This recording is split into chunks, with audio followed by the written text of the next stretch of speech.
श्रीमत्परमहंस परिव्राजकाचार्यवर्याः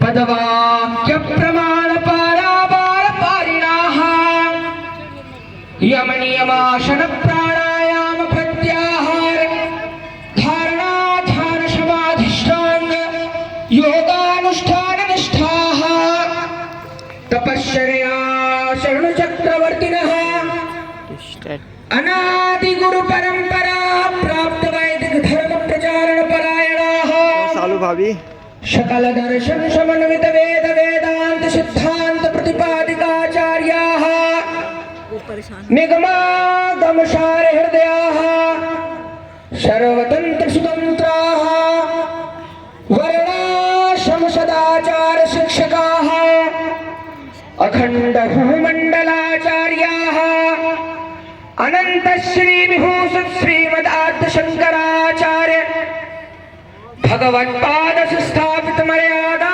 पोषण परायणाः परापर विद्या विद्योदितान्तःकरणाः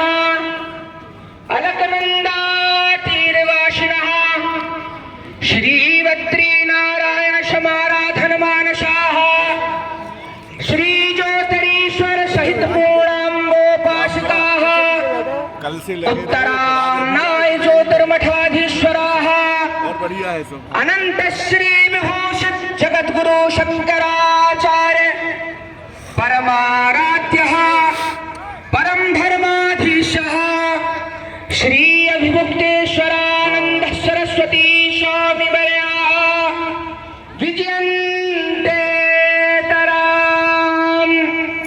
धर्म की अधर्म का प्राणियों में विश्व का गौ माता की पूज्यपाद ब्रह्मलीन द्विपीठाधीश्वर जगद्गुरु शंकराचार्य देख सकते हैं पंडाल कितना सुंदर बनाया हुआ है और ये दृश्य आपको दिखा रहा हूँ ओपन एयर ज्योतिषपीठाधीश्वर जगद्गुरु शंकराचार्य भगवान की समाधि स्थल के ठीक बगल में और माँ भगवती के मंदिर के ठीक बीच में समाधि और मंदिर के बीच में ओए होए करो राधे राधे करो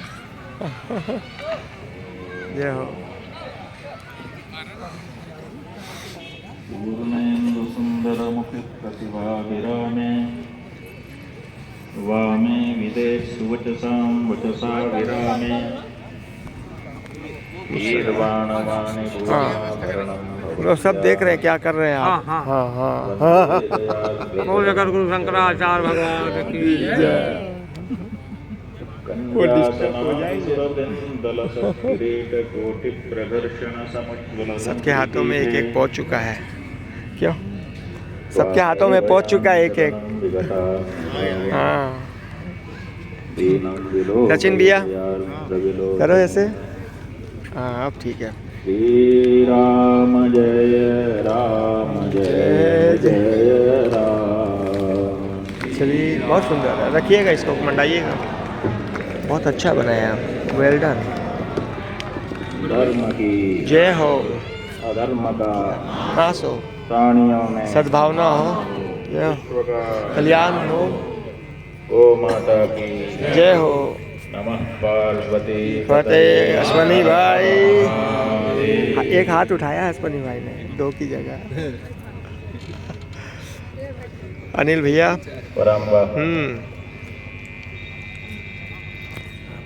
राजा राजेश्वरी सबको शूट कर रहा हूँ सबको एवरी पर्सन भगवती हाँ बांटो जो सृष्टि स्थिति लयकारिणी है इसके माध्यम से ही अनंत सृष्टियाँ एक ही समय में विलास और रास को प्राप्त होती रहती हैं। उनके परमहंसी गंगा क्षेत्र में आने के 42वें पाठोत्सव के शुभ अवसर पर आज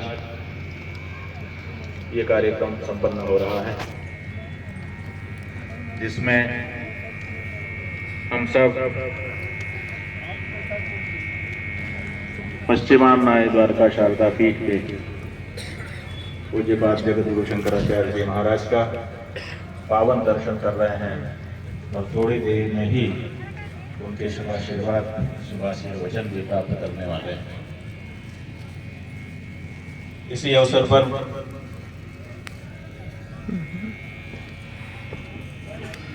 महाराज श्री के परम शिष्यों का भी हमको दर्शन हो रहा है,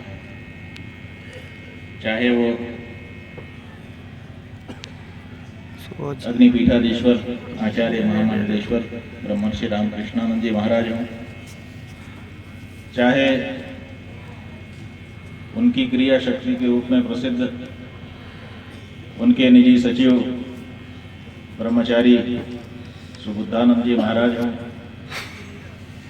चाहे उनके पीठ पंडित आचार्य रविशंकर द्विवेदी हों, आचार्य राजेंद्र प्रसाद द्विवेदी शास्त्री हों, आचार्य सच्चिदानंद द्विवेदी जी हों, या फिर ब्रह्मचारी ब्रह्म विद्यानंद जी, इंदु भवानंद जी, सहजानंद जी, सच्चित स्वरूप जी, शारदानंद जी और जाने कौन कौन, निर्विकल्प स्वरूप जी, बहने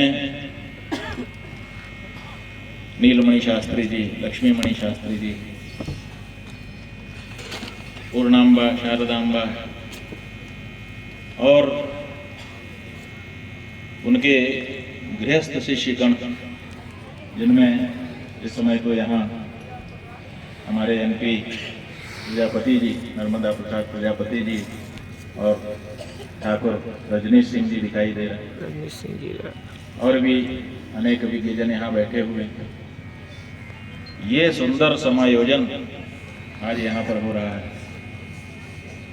पाटोत्सव के साथ साथ एक और सुंदर अवसर जुड़ गए।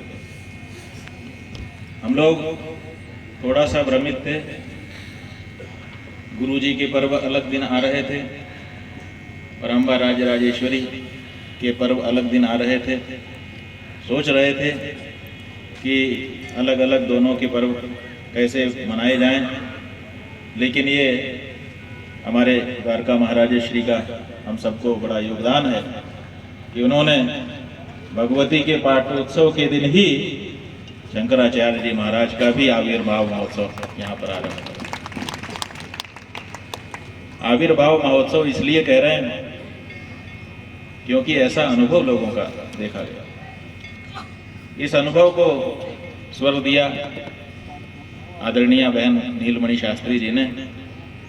इन्होंने कहा दिघोरी गुरुधाम, वहाँ पर कभी महाराज श्री का या तो आविर्भाव हुआ था और उनकी तिरोहित होने के बाद पुनराविर्भाव अगर हम लोग कहीं देख पा रहे हैं तो आज परमहंसी गंगा क्षेत्र के उनके समाधि मंदिर में हम लोगों ने देखा।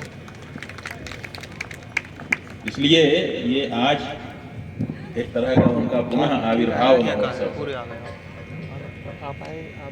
और दो आविर्भाव महोत्सव अगर उनके हो रहे हैं, उनमें भी आज का जो आविर्भाव महोत्सव है वो कुछ अलग ही तरह का, क्योंकि दिघोरी में गुरुधाम में जब गुरु महाराज का आविर्भाव हुआ होगा तो कुछ अलग स्वरूप था, फिर वो स्वरूप क्रमशः बदलता रहा, लेकिन आज जो आविर्भाव हुआ है ये अमिट है, ये अमिट काल रेखा है, कभी भी मिटने वाली नहीं है। इसी स्वरूप में सदा सदा के लिए महाराज श्री विद्यमान है। इसलिए जो गुरुधाम का आविर्भाव है वो तो संसरण वाला है, उसमें निरंतर परिवर्तन दिखाई, जैसे संसार में क्षणे क्षणे यन्नवता मुपैति तदेव रूपम रमणीयताया, क्षण क्षण में जिसमें नवनीत रमणीयता आ जाए वो रमणीय कहा जाता है। लेकिन संसार भी रमणीय है क्योंकि हर क्षण उसमें नवीनता आती है, लेकिन परिवर्तन होने से आती है।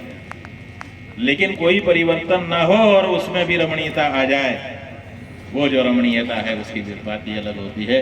और वो रमणीयता आज यहाँ पर हम लोगों को दृष्टिगोचर हुई है। बंधुओं, जन्मता कौन नहीं है, हम सब बैठे हैं, हम सब भी तो जन्मे ही हैं। लेकिन जन्मने के बाद अगर दोबारा भी जन्मने की गुंजाइश रह जाए तो उस जन्मने का कोई मतलब नहीं है, क्योंकि अभी तो फिर जन्मना है। जन्मना तो तभी सार्थक होता है जब जन्मने की गुंजाइश ही ना रखी जाए।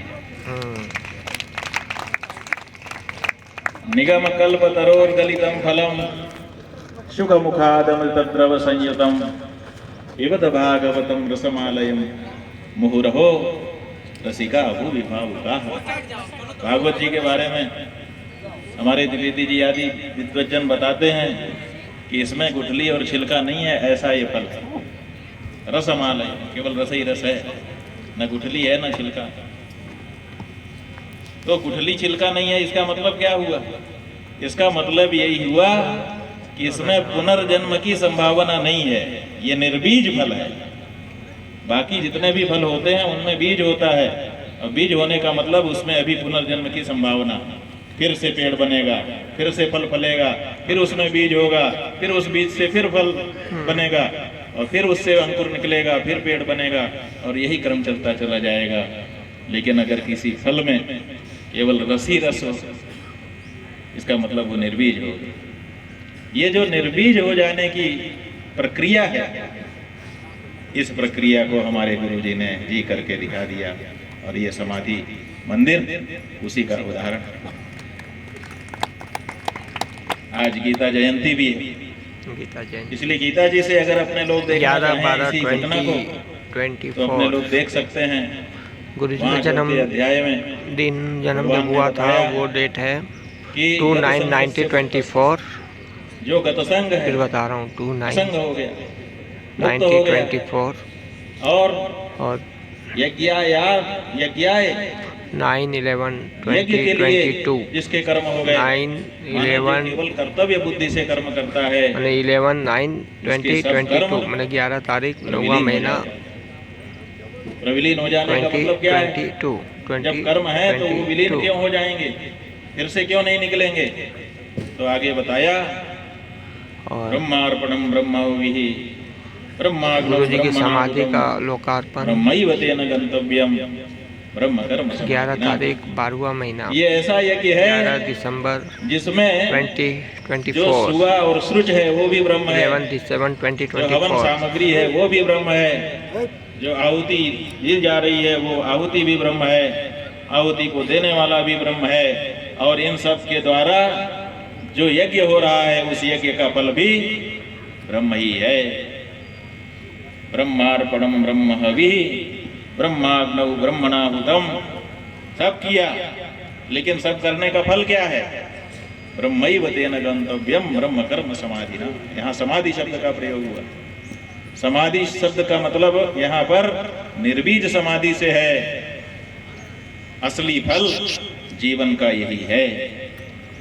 इस फल को जिसने प्राप्त कर लिया, निर्बीज हो गया, इसका मतलब है क्या? उसको न सतुनरावर, ब्रह्म ही उसका लोक है। उसको ब्रह्म लोक जाना है, माने ब्रह्म जैसा ब्रह्म नाम का कोई लोक नहीं है, वो खुद ही लोक हो गया, इसलिए सर्वव्यापी हो गया। तो हमारे गुरु जी महाराज इस समाधि मंदिर के माध्यम से वही ब्रह्म कर्म समाधि का उपदेश हम लोगों को प्रदान कर रहे हैं, और ये कह रहे हैं कि आप सब जन्मे तो हो, लेकिन अपने जन्म को ऐसा सफल बनाओ कि अब दोबारा जन्मना ना पड़े। इसलिए विद्वानों ने कहा है कि जन्म वही सार्थक है जिसमें दोबारा जन्म की संभावना समाप्त हो जाए। और इसीलिए महाराज श्री ने संभवतः भगवती का पाठोत्सव मोक्षदा एकादशी के दिन बनाया है। आज का दिन मोक्षदा एकादशी है, और ये गुरु महाराज ये क्या है? ये मोक्ष ही देने वाले गुरु हैं।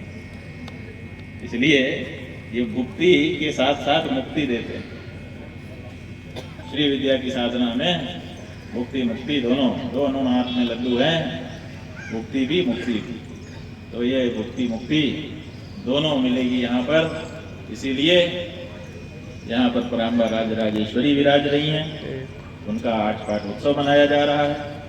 इसीलिए यहाँ पर जगत गुरु जी महाराज ब्रह्म कर्म समाधि में स्थित होकर के हमको दर्शन दे रहे हैं। और उनकी जो कमी है उसको यहाँ का पुस्तकालय, ये महाराज श्री की, द्वारका महाराज श्री की परिकल्पना है। यहाँ पर वेद वेदांग का वो ज्ञान जो पुस्तकों में संचित है वो विराजमान किया जाएगा। गुरु भी साक्षात यहाँ मिलेंगे और ग्रंथ भी यहाँ पर साक्षात मिलेंगे। और गुरु और ग्रंथ के साथ, क्योंकि भगवान शंकराचार्य जी ने प्रश्नोत्तरी नाम के ग्रंथ में यही बताया, जब कहा पूछा शिष्यों ने श्राव्यम सदा किम, तो उन्होंने कह दिया गुरु वेद वाक्यम। गुरु अकेला नहीं कहा, वेद अकेला नहीं कहा, गुरु वेद वाक्यम कह दिया। और जब द्वारका के महाराज श्री ने ये परिकल्पना की तो उन्होंने यहाँ पर गुरु और वेद दोनों आपके लिए उपलब्ध करा दिया। आइए, गुरु जी भी यहाँ विराजमान है और वेद भगवान भी यहाँ पर विराजमान है, शास्त्र भी यहाँ पर उपलब्ध है। तो ये अपूर्व अवसर हो गया। और इसी तरह से जैसा कि ब्रह्मचारी सुबुद्धानंद जी महाराज ने कहा, ये अवसर प्रतिवर्ष बड़े उल्लास के साथ मनाया जाएगा। आज समझिए कि भगवती का भी पाठोत्सव है। पाठोत्सव माने जन्मदिन ही होता है, जिस दिन इन राजराजेश्वरी का जन्म हुआ। और आज गुरु जी भी यहाँ प्रकट हुए हैं, इसलिए उनका भी प्राकट्योत्सव आज हो गया। इसलिए अगले साल इसी दिन भगवती का 43वां पाठोत्सव होगा और गुरु जी का दूसरा प्राकट्योत्सव होगा। तो ये बहुत ही सुंदर अवसर अपने लोगों को मिला। ये सब उन्हीं की कृपा है। अपने लोग तो कहना छोटा हो जाएगा अगर कहेंगे, क्योंकि इतना बड़ा उनकी कृपा का समुद्र हम लोगों ने देखा है कि उसको अगर शब्दों में नापेंगे, इसका मतलब है कि समुद्र को कलश में भर करके आपके सामने प्रस्तुत करें। तो समुद्र को कलश में भर करके प्रस्तुत करना, तो समुद्र की भी मर्यादा की कहीं ना कहीं से आनी ही है।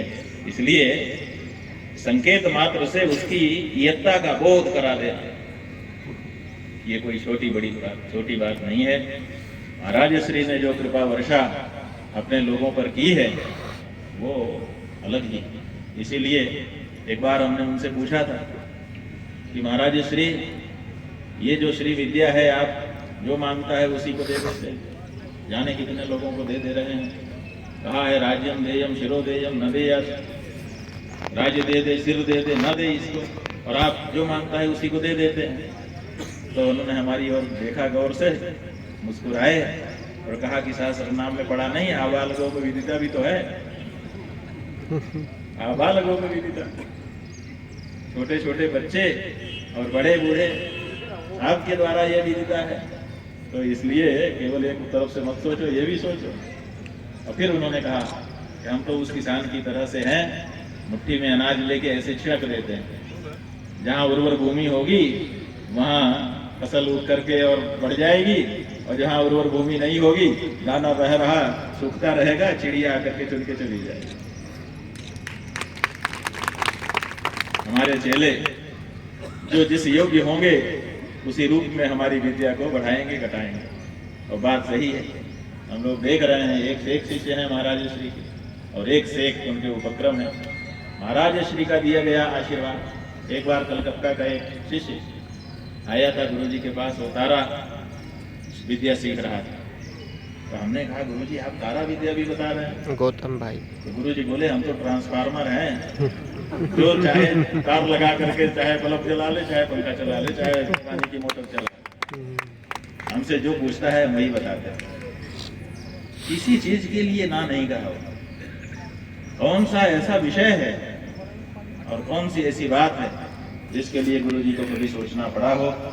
अभी ऐसा लगता था कि सब कुछ इनके अंदर समाहित है, जहाँ से चुभो, जहाँ से रास्ता बना तो वहीं से निकल पड़ता था, ऐसे निरंतर की तरफ निकल पड़ता था और इतने सरल शब्दों में निकलता था कि बोधगम्य सबको हो जाता था। लेकिन बोधगम्य हो जाता था इसका मतलब ये नहीं है कि यही भाषा वो जानते थे। एक बार हम लोग काशी में थे, हमारे ब्रह्मचारी ब्रह्म विद्यानंद जी महाराज भी थे, तो गुरुजी वहाँ पर जन्माष्टमी की रात में प्रवचन करने के लिए गए। वहाँ विद्वानों के बीच में प्रवचन करपात्री जी करते थे। करपात्री जी के बाद विद्वानों ने उसको नहीं चला पाए, अच्छा कोई विद्वान नहीं मिलता था। तो महाराज श्री का चातुर्मास काशी में हुआ तो आए या आप उसको पुनर्जीवित कर दीजिए, पधारिए, महाराज जी ने कहा हम आएंगे।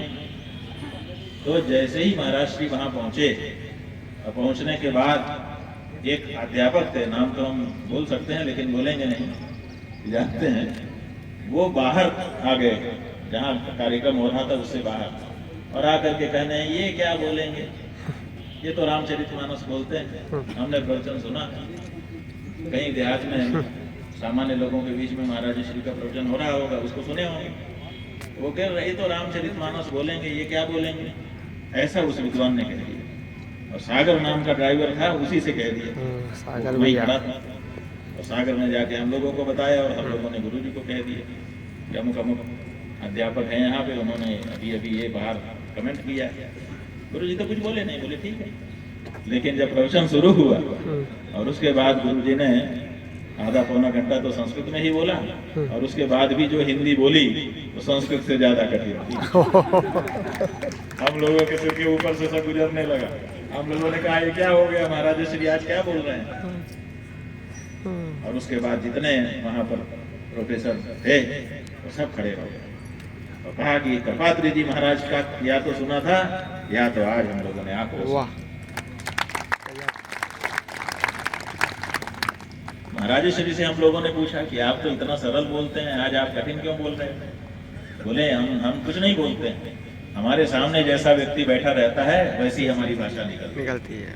और बाद में हम लोगों ने देखा कि सही है ऐसा। कहीं आपके सामने भी अगर छोटा बच्चा आएगा तो बहुत छोटा बच्चा आएगा तो आप लोग करने लगोगे, बुला के बोलने लगोगे, और अगर कोई विद्वान आएगा तो आप लोग उसी तरह से बोलने लगोगे। तो जैसा व्यक्ति सामने होता है उसी के अनुसार की भाषा विद्वान के मुंह से निकलती है। हम लोगों ने महाराज श्री में ये देखा, और उसके बाद पंडितों ने, जो पंडित थे जिन्होंने ये कमेंट किया था, वो उसके बाद हम लोगों के भगत हो गए, और जब तक उनका जीवन रहा, अब तो नहीं है तो नाम धन्य हो गए। हाँ आप बताते रहना। उसके बाद पूरा जीवन जब तक वो रहे वो महाराज श्री के नहीं, हम लोगों के तक भक्त हो गए। उसी घटना के बाद कि मैंने उनको पछतावा रहा, मैंने महाराज श्री के बारे में ऐसी बात कह दी, अज्ञान में कह दी, मैं नहीं समझता। तो ये महाराज श्री अगाध समुद्र थे ज्ञान के, ज्ञानादित्य ज्ञानतिमिरहरणम श्री स्वरूप आनंद सरस्वती चरणम शरणम नमः शरणम नमः, ऐसा कह करके जो राजेंद्र जैन ने महाराज श्री के लिए गीत गाया था वो पूरी तरह से चरितार्थ हो रहा है। आज बहुत खुशी है। द्वारका महाराज श्री ने जब इस कार्यक्रम का संयोजन किया तो कुछ लोगों ने उनको सलाह दी कि विशिष्ट जनों को बुलाया जाए, बड़े बड़े लोगों को बुलाया जाए महाराज श्री। उन्होंने मना कर दिया। उन्होंने कहा हम इस कार्यक्रम को विशिष्ट जनों के लिए नहीं, महाराज श्री के जो दीक्षित शिष्य हैं, उनके प्रति श्रद्धा रखने वाले हैं, उनके लिए करता है।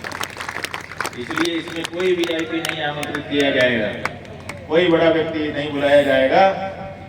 अगर वो आएंगे तो गुरु भाई और गुरु बहन मिल करके महाराज श्री के बारे में चर्चा ही नहीं कर पाएंगे। और देखिए आज कितना सुंदर अवसर हुआ, महाराज श्री की कितनी दूरगामी सोच है कि आज यहाँ पर सुंदर वातावरण में बैठ करके ऐसा लग रहा है जैसे महाराज श्री के चरणों में ही हम लोग बैठे हुए हों और उन्हीं को सुन रहे हों, उन्हीं की बातें आप सबके मुख से सुनाई दे रही हैं।